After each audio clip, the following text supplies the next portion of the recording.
Libra, hi! Welcome to Mr. Queen PH. At ito ang inyong monthly reading for March 2025. So if you're interested in private readings, meron tayong link sa description at sa pinned comment. Paki-check nyo na lang information kung paano mag-book for a private reading. And please subscribe to our channel to show your support. Like, share this video at comment na rin kayo kung kayo ay naka-resonate. So let's see Libra, what's coming to you ngayong March 2025. Okay, so we have the first house, which is about yourself. You have Venus in Pisces. Wow, okay. Libra, you are going to focus on yourself. Meron ka mga i-improve sa sarili mo. Venus is the planet of love. This is also about self-love, self-care, and the planet of money, abundance, prosperity. So, maaring meron kang, kumbaga pagkakagastusan mo yung sarili mo ngayong March to improve on your looks, to take care of yourself. Maari ring Pisces energy kasi is a very creative person, no? And also spiritual. So, pwedeng ikaw ay you will also go through spiritual awakening to the point na you will realize na it's time to take care of yourself.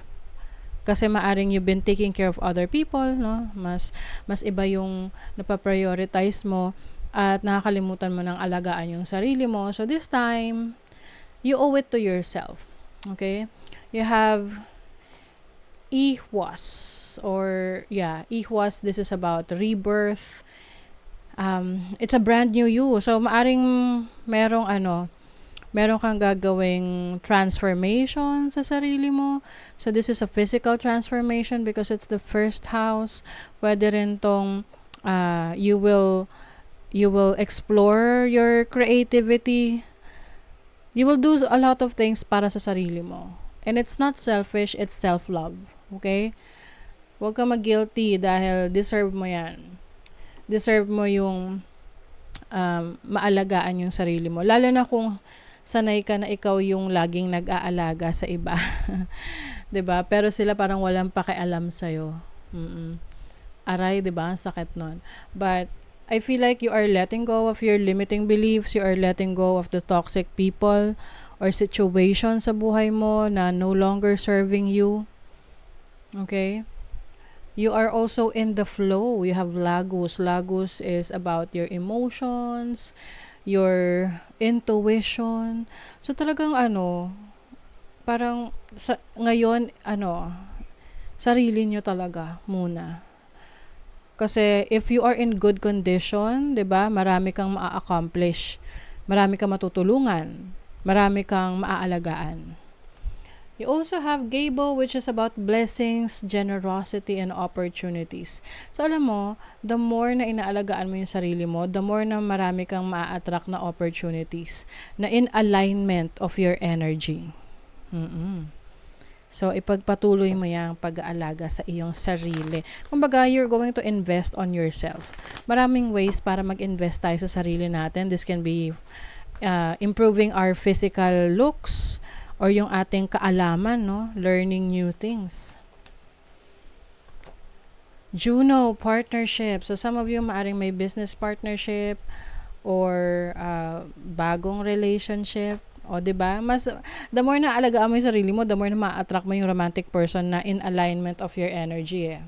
Diba? Because you will not settle for anything less than what you deserve. You have Chiron, which is about healing. So you're healing yourself, you're healing your energies, you're healing from your past trauma. And ito rin yung pag-heal is also a way of taking care of yourself. Kasi whatever it is na nangyari sa past, ay na-overcome mo na. Oh my God, Libra. Pluto rebirth. So, ito yung sinasabi ko sa inyo, start pa lang ng reading, 'di ba? That there's going to be a transformation, change, like a reinvention of yourself. Kumbaga sa sa social media, you are rebranding yourself. So let's see what else. What is the overall energy for Libra?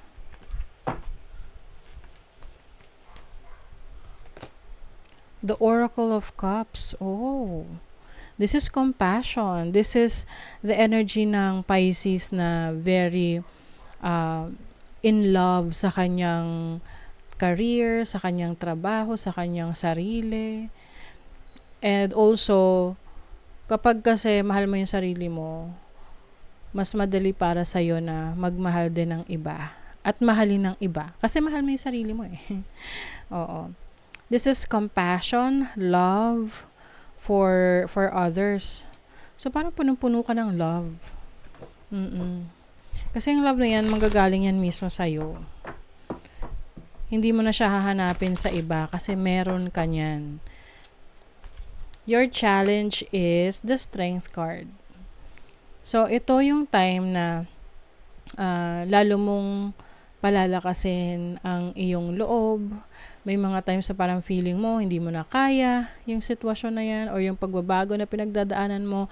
But, kaya nga siya challenge is, kumbaga parang hinahamon ka sa buhay na, lakasan mo pa yung loob mo. Ipurso mo yung gusto mo. Dahil kaya mong ma-overcome, malagpasan yung mga pagsubok na yan.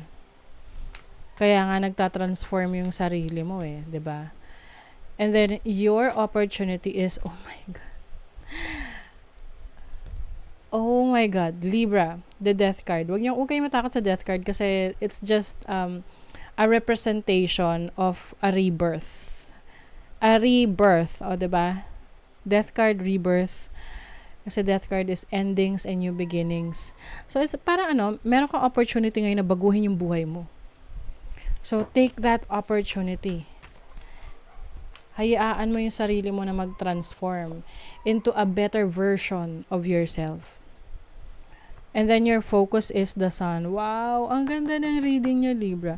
The sun is illumination. This is energy. You have a lot of energy. Yung focus mo ngayon is kung saan ka magiging masaya, kung saan ka mas magiging fulfilled, kung saan ka mas magiging creative. Yun yung focus mo. You will enjoy a lot of things ngayong March kasi hahayaan mo na ma-experience mo yan. Hindi ka magre-resist sa pagbabago.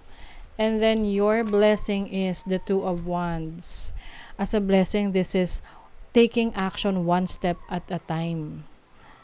This is going to the direction na pinag-isipan mo, na alam mo na makakabuti para sa'yo. Wow. So, yung iba pwedeng may travel opportunities rin ngayong March. Para siyang itong travel opportunity na to is good for your soul. So, pwedeng iba, akyat kayo ng bundok or pupunta kayo sa isang place na marerelax talaga kayo. Doon nyo marirealize kung gaano kaganda ang buhay. And from there, sisimulan nyo na alagaan yung sarili ninyo, ibigay yung mga pangangailangan ninyo na hindi nyo kailangang umasa sa iba. Money or property through an inheritance, winning or windfall. Baka makaka-receive kayo ng unexpected money, unexpected income, or inheritance. Okay, February. Anong meron? Okay. So, February 15 ko to nire-read. So, maaring may experience mo na to ngayon pa lang. Even ngayong February. Reconciliation. May pag-aayos, pagbabalikan. So, syempre, iba-iba yan ng situation for some of you. This can be sa kapatid, kaibigan, may pag-aayos, pwedeng sa relationship. Hindi naman ibig sabihin yan, ibabalikan mo yung past mo, 'di ba? Ibig sabihin lang yan, may naaayos na isang relationship na naging challenging para sa inyo. Kaya nga may Chiron dito which also about healing. Someone will gossip all about your secrets. Aha, so maging maingat sa mga taong pagkakatiwalaan mo ng mga importanteng bagay tungkol sa buhay mo. Piliin mo lang yung mga taong i-share mo yung buhay mo kasi yung iba, gustong-gusto pinag-uusapan ng buhay ng ibang tao, 'di ba? Yung iba dun pa nga sila kumikita eh. But be more discreet and selective sa mga taong sinesharean mo ng life mo. Okay? So that is your reading, Libra. Thank you so much. See you again.